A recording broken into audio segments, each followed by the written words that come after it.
Good morning everyone. तो आज हम लोग पढ़ेंगे रिप्रोडक्टिव सिस्टम के बारे में। ठीक, क्या है ये सिस्टम? ये सिस्टम इसलिए है जिससे हमारी आने वाली ऑफस्प्रिंग है वो प्रोड्यूस हो सके। इस सिस्टम का मेनली रोल यही है कि जो आने वाली ऑफस्प्रिंग है उसमें वेरिएशन देखने को मिले। ठीक, तो डिफाइन देखते हैं, इसकी डिफाइन क्या होगी। The collection of internal and external sex organ responsible for producing offspring. इसमें क्या है, इंटरनल और एक्सटर्नल ऑर्गन का कॉम्बिनेशन रहता है, सेक्स ऑर्गन का कॉम्बिनेशन, जिनकी वजह से जो आने वाली पीढ़ी है वो प्रोड्यूस हो सके या आ सके। ये है रिप्रोडक्टिव सिस्टम। अब सिस्टम नाम जुड़ा है तो मतलब इसमें कम से कम 2 या 3 ऑर्गन इन्वॉल्व तो होंगे। तो पढ़ते हैं कौन कौन से वो ऑर्गन है जो इसमें इन्वॉल्व रहते हैं। टाइप्स इसके, सेक्सुअल रिप्रोडक्टिव सिस्टम, ये सेक्सुअल रिप्रोडक्टिव सिस्टम। सेक्सुअल में मेल रिप्रोडक्टिव सिस्टम जो मेल के अंदर सिस्टम पाया जाता है, और फीमेल रिप्रोडक्टिव सिस्टम। ठीक, इनमें कौन कौन से ऑर्गन्स आते हैं। ये सेक्सुअल, तो जो मेल सिस्टम है इसमें मेनली स्पर्म का फॉर्म होता है। क्या स्पर्म बनते हैं। और जो फीमेल का सिस्टम है इसमें एग बनते हैं। ठीक, ओवरी में, फीमेल में ओवरी के अंदर एग प्रोड्यूस होंगे और मेल में टेस्टिस के अंदर स्पर्म बनेंगे। ठीक, ये सेक्सुअल क्या है, इसमें क्या है, वन, देखो ए लगा हुआ है इसमें, मतलब इसमें ऑर्गन्स नहीं पाए जाते हैं। जो टेस्टिस और ओवरी बात हुई है वो नहीं पाए जाएंगे। सेक्सुअल में इन दोनों का फ्यूजन होता है, तब जाके एक नई ऑफस्प्रिंग बनती है जिसे जायगोट कहते हैं। और जायगोट के बाद में हमारा एक नया एम्ब्रायो, ठीक, एम्ब्रायो बनेगा, फिर फीटस बनेगा और फिर 9 महीने बाद बेबी बन जाएगा। तो इसमें ऐसा नहीं है, इसमें ना ही स्पर्म है, ना ही एग है, ना ही फ्यूजन है, ना ही ऐसा कुछ होगा।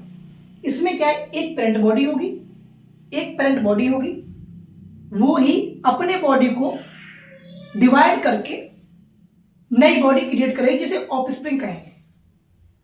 इसीलिए कुछ ही चीजें हैं जिनमें ये सिस्टम पाए जाते हैं। कौन सा, एसेक्सुअल वाला, बाइनरी फिजन अमीबा में, बडिंग हाइड्रा में, रिजनरेशन प्लानेरिया में, फ्रेगमेंटेशन ठीक स्पायरोगैरा में। ठीक, वेजिटेटिव प्रोपोगेशन, ये क्या है, ये शुगर कैन होता है, शुगर कैन, उसके टुकड़े काट दो और फिर एक खेत में लगा दो तो उससे नए गन्ने आ जाएंगे। वेजिटेटिव, ब्रायोफाइलम एक लीफ होती है, उससे नए पौधे जमाते हैं। रोज, तो ये वो ऐसे प्रोसेस है जिनमें ऑर्गन्स का इन्वॉल्वमेंट नहीं रहता है। बॉडी पार्ट्स एक ऐसी कंडीशन आती है, डिवाइड होती है और नए ऑर्गन्स बनते हैं। ये डिफरेंस था।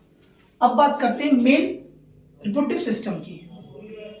मेल जो होता है उसके अंदर टेस्टिस होते हैं, पाउच लाइक स्ट्रक्चर के अंदर, बॉडी से बाहर स्पर्म डक्ट, टेस्टिस के अंदर, उससे स्पर्म डक्ट होते हुए सेमिनिफरस ट्यूब्यूल से होते हुए स्पर्म डक्ट बाहर की तरफ आती है, जिससे स्पर्म बाहर निकलता है, यानी स्पर्म की नलियां जिनके रास्ते स्पर्म आना है।